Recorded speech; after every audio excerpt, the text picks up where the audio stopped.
د نازیه اقبال طلاق حقیقت که د لندن پاسپورت لپاره ډراما ټول معلومات په دې ویډیو کې وګورئ. سلامونه او احترامات مې قبول کړئ دوستانو. د ویډیو شروع کېدو مخکې زموږ چینل خامخا سبسکرایب کړئ او دا ویډیو هم لایک کړئ. دوستانو لکه څنګه چې تاسو ته معلومه ده په سوشل میډیا د نازیه اقبال د طلاق خبرونه په زور او شور سره چلیږي.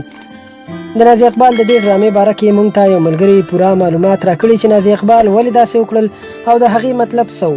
نو دا ویډیو تر اخره وګورئ چې تاسو له هر څه نه په خپله خبر شئ. دوستانو نازیه اقبال د دې کار باره کې موږ ته یو ملګري پوره معلومات راکړي.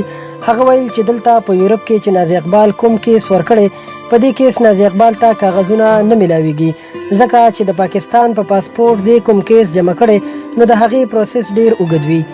3 کاله یا 15 کاله یا 10 کاله وخت نیسي او کېدای شي د 10 کالو نه پس هم ورته دغه ریډ یعنی سور پاسپورت میلاو نشي او واپس خپل ملک ته ولېږل شي.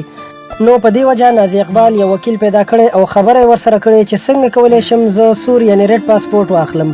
ممکن وکیل ورته ویلی وي چې ته د خپل میړه نه ځان خلاص کړه یعنی طلاق ترې واخله او بل داسې کس چې هغه سره ریډ یعنی سور پاسپورت وي د پیسو په بدل کې د 100 میاشتو لپاره ورسره واده وکړه. او بله خبره چې د یادونې وړ ده چې کله دا کیس اچوي او عدالت ته ځي نو د یورپ محکمې زیاتره په سوشل میډیا هم نظر ساتي. نو که د دوی نه څه ثبوت وغواړي نو د دوی دغه د طلاق ویډیو په نیټ او نیوز دومره شیر شوي چې په دې وجه هم د دوی کیس نور هم مضبوطېدی شي. په سوشل میډیا خو د طلاق ډراما نازیه اقبال له مخکې نه وکړه اوس بل چا سره د واده ډراما پاتې ده دغه به هم کوي.